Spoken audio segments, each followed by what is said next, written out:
assíduo. Ele tinha uma frequência, assim como a palavra de Deus exigia, no templo, na sinagoga e também no cumprimento de todos os preceitos da sua religião. Então a primeira coisa que a voz de Deus nos ensina nessa noite, que a palavra de Deus nos ensina, é que nós também devemos ser assíduos, devemos ser frequentes no templo, na sinagoga. E o que é o templo e a sinagoga para nós católicos? É a Santa Missa, onde nós ouvimos a palavra e participamos do sacrifício. No templo se realizava o sacrifício e na sinagoga a palavra. A missa sintetiza essas duas coisas. É a nova sinagoga, é o novo templo. Sempre temos o momento da palavra, em que abrimos as Sagradas Escrituras e transmitimos a palavra de Deus. E realizamos o sacrifício eterno, que é a vida de Cristo, doada por cada um de nós. O sacrifício de Jesus no Calvário, de maneira incruenta, mas o mesmo sacrifício. Então Jesus, sendo Filho de Deus, portanto o próprio Deus, ele obedecia aos preceitos da sua religião. Mas tem muitos católicos que se acham maiores do que Deus. Tem muitos cristãos que se acham mais inteligentes do que o próprio Deus, e que dizem assim: eu vou quando eu quero, eu vou quando eu acho que, quando eu sinto que é bom, quando eu sinto que eu quero, quando eu me sinto bem. Ouvir a voz de Deus. Se o próprio Deus frequentava o templo, frequentava a sinagoga, quem somos nós para não frequentarmos a Santa Missa? Melhor ainda, quem somos nós para desobedecermos aos preceitos que Ele nos deu, aos mandamentos que Ele deixou? Nós não podemos desobedecer. Nós não podemos nos achar mais sábios, mais inteligentes, mais entendidos, mais sabidos do que o próprio Deus, inventando uma doutrina para nós. Precisamos nos submeter à sua doutrina, precisamos nos submeter à sua autoridade. E Jesus então na sinagoga ensinava com autoridade, não como os mestres da lei. E por que que os mestres da lei não tinham autoridade? E por que Jesus tinha autoridade? E onde nós vamos conseguir a verdadeira autoridade? Como pai de família, mãe, padre, líder de alguma coisa na igreja, servo na igreja. Como é que nós vamos conseguir a autoridade? Porque eles não tinham, porque Jesus tinha. Eles não tinham autoridade, embora eles fossem, naquele contexto, mais importantes do que Jesus. Nós sabemos que Jesus é infinitamente mais importante do que eles. Mas naquele contexto, eles não entendiam assim. São os mestres da lei, são os fariseus, os sacerdotes, os chefes religiosos. Eles tinham uma autoridade, mas ao mesmo tempo não tinham. E porque eles não tinham, embora eles fossem revestidos de um cargo, podemos dizer assim, de um poder, podemos dizer assim, eles não tinham autoridade porque eles não fundamentavam a vida, os ensinamentos na palavra de Deus ou no próprio Deus. Diferente de Jesus. Por que que Jesus tinha autoridade? A autoridade foi dada, toda a autoridade me foi dada. Por quem? Pelo Pai. Então Jesus tinha autoridade porque Ele não transmitia os seus pensamentos, Ele não transmitia os seus gostos pessoais, Ele não transmitia a sua maneira de ver o mundo, mas a maneira do Pai ver o mundo, a vontade do Pai, os ensinamentos do Pai, o desejo do Pai. Jesus tinha autoridade porque Ele fundava tudo o que Ele falava e fazia na vontade do Pai, diferente dos mestres da lei, dos fariseus, que deturpavam a palavra, que interpretavam a palavra de Deus para justificarem as suas posições, as suas ideologias, os seus gostos pessoais. Tanto é que Jesus vivia confrontando essa gente. Vocês são hipócritas. Vocês mudam a palavra de Deus. Vocês deturpam a palavra de Deus.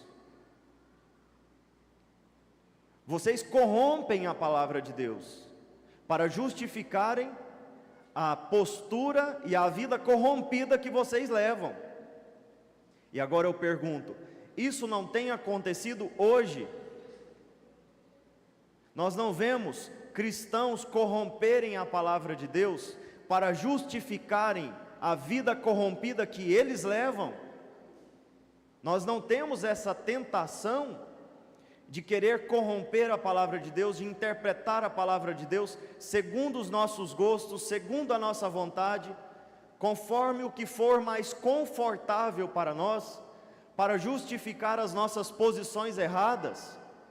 Quanta gente diz assim: ah, o que importa é amar. Jesus não falou que o mandamento maior é amar a Deus e amar ao próximo? Pronto, acabou, não precisa fazer mais nada. Sim, mas o que significa amar a Deus? O que significa amar o próximo? Amar a Deus e amar o próximo não significa simplesmente não matar e não roubar.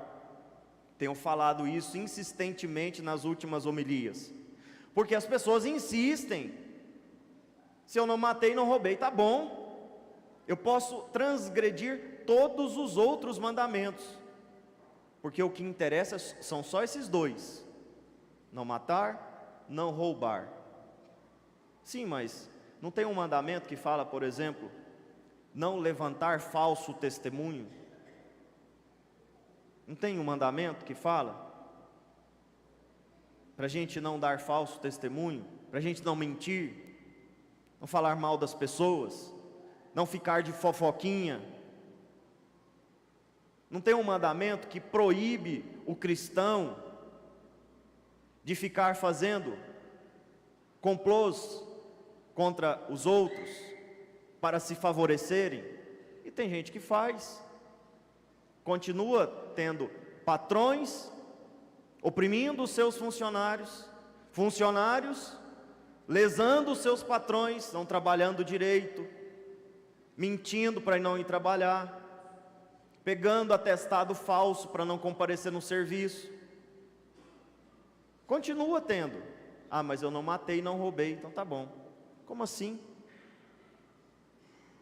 Não podemos mentir, temos que ser verdadeiros, temos que viver a castidade,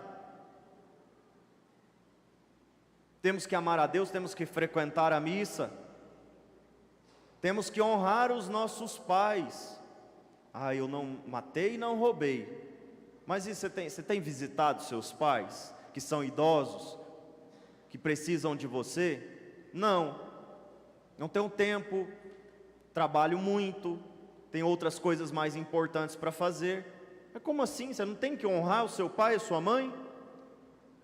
Honrar pai e mãe não é só não responder o pai e a mãe, né?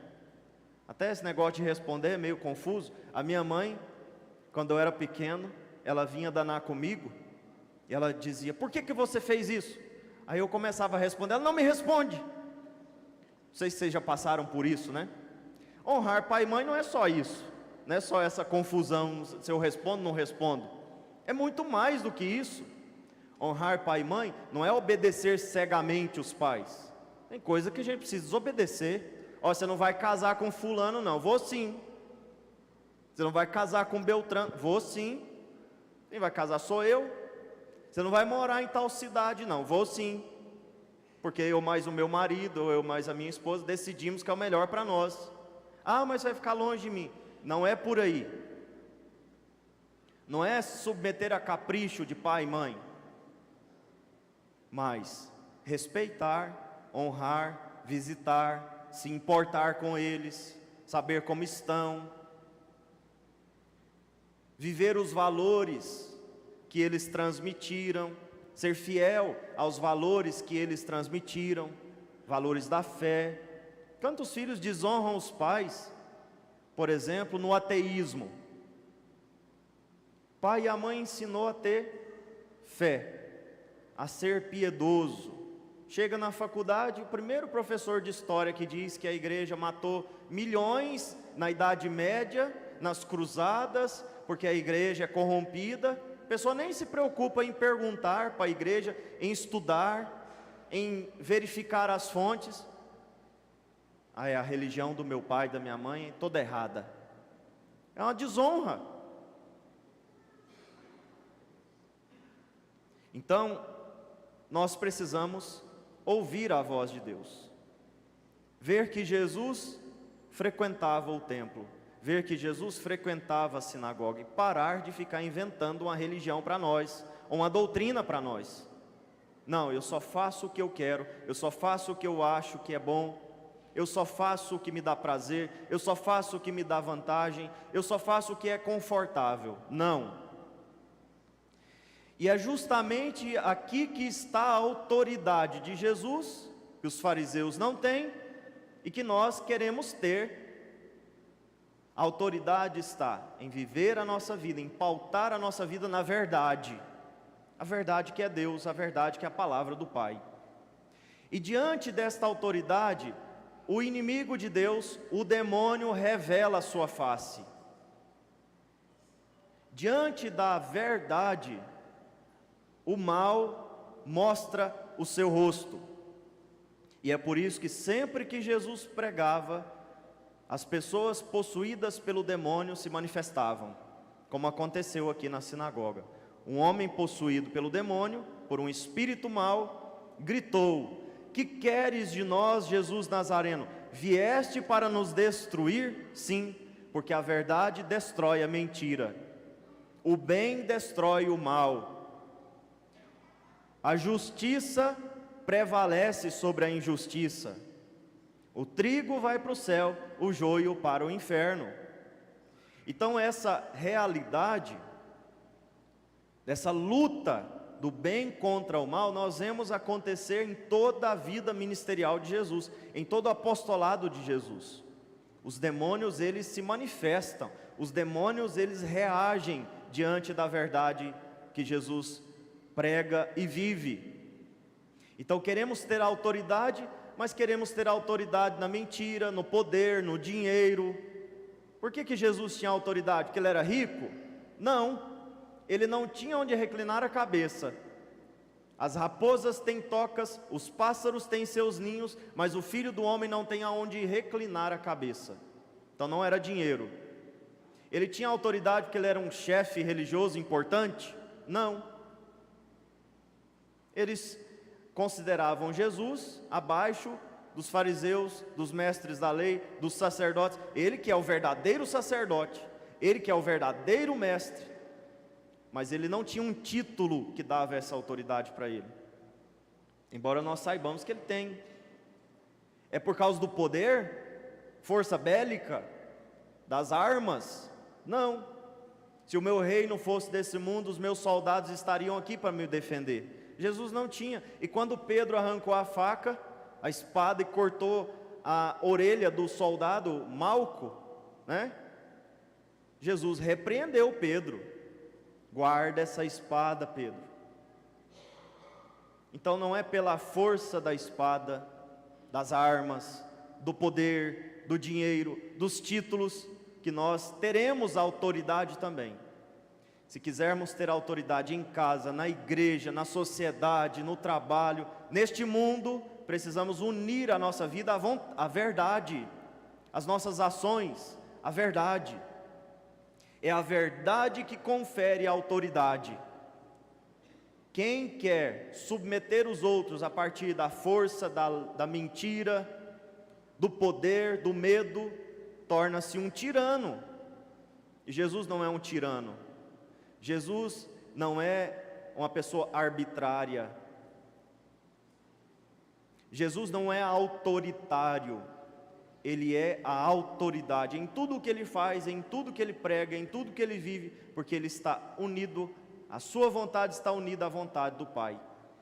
Sua pregação, tudo o que ele faz, ele é o profeta que nós vimos ser prometido a Moisés e a todo o povo na primeira leitura. O povo pediu um intermediário. Nós não queremos ver Deus face a face, porque senão nós vamos morrer. Queremos um profeta. E Deus disse: tudo bem, eu vou mandar um profeta, e vocês ouçam o que ele diz, porque se vocês não ouvirem o que ele diz, eu pedirei contas disso.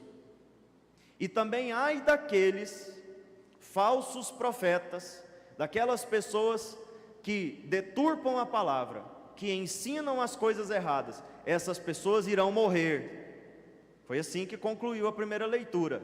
Os falsos profetas irão morrer, e aqueles que não ouvem o verdadeiro profeta também, ou seja, aqueles que não ouvem Jesus e os seus mensageiros, sua igreja, seus apóstolos. Nós precisamos ouvir o verdadeiro profeta, o verdadeiro enviado, porque ele traz para nós palavras de vida eterna. Ele traz para nós a libertação. A libertação do quê? De Roma? No caso deles aqui, eles achavam que o Messias iria libertar do poder opressor, tirânico do Império Romano. Uma libertação política? Não. Uma libertação financeira? Também não. Uma libertação do quê? Libertação do mal, da mentira, do ódio, do pecado, da morte. Jesus nos liberta do mal. Jesus veio para nos salvar do mal. Por isso, queridos irmãos, ouçamos a sua voz. Jesus quer o nosso bem, o Pai quer o nosso bem, mas nós precisamos ouvir a sua voz. Não fechemos os corações diante da palavra de Deus. Apesar da nossa ignorância, confiemos. Apesar das nossas dores, das nossas mágoas, confiemos em Deus. Não permitamos que nenhuma circunstância da nossa vida, mágoa, desentendimento, raiva, ignorância, feche o nosso coração diante de Deus, porque não tem sentido um filho se fechar diante do seu pai, da sua mãe, que só quer dar a vida, que só quer dar, que só quer fazer o bem. Também não tem sentido nós fecharmos o nosso coração diante do nosso Deus, que não precisa de nós, que não depende de nós, mas nos quer próximos, porque nos ama.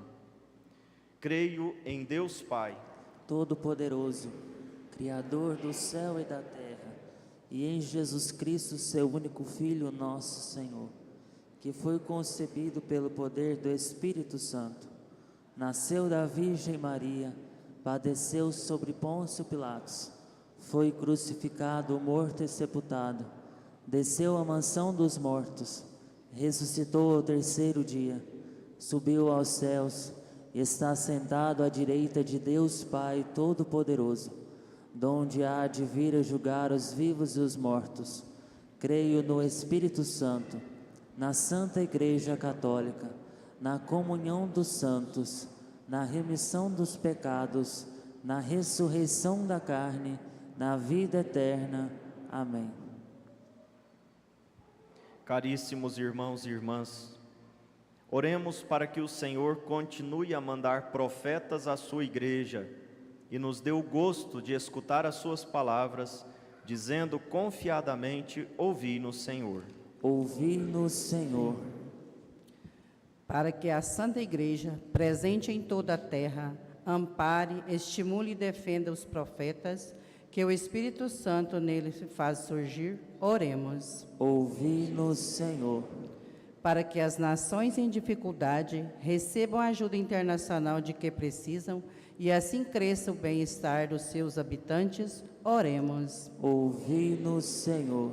Para que os diáconos, leitores e catequistas deem testemunho da palavra que proclamam ou ensinam as crianças nos seus grupos, oremos. Ouvi-nos, Senhor. para que todos os leprosos do mundo encontrem em Jesus o grande amigo e em cada homem um irmão solidário. Oremos. Ouvi-nos, Senhor. Para que os membros da nossa comunidade paroquial se preocupem com as coisas do Senhor e com o modo em tudo lhe agradar, oremos. Ouvi-nos, Senhor. Senhor, nosso refúgio e fortaleza, escutai benignamente as orações do vosso povo e concedei-nos em abundância o que vos pedimos com fé. Por Cristo nosso Senhor. Amém.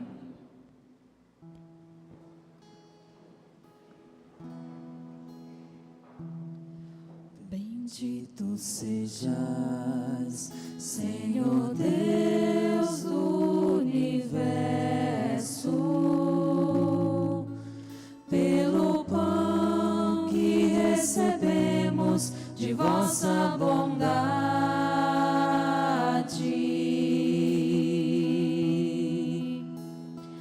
Fruto da terra e do trabalho humano, que agora vos apresentamos, e para nós vai se tornar o pão da vida. Bendito seja Deus, bendito seja Deus, bendito seja para sempre. Bendito seja Deus, bendito seja Deus, bendito seja para sempre. Bendito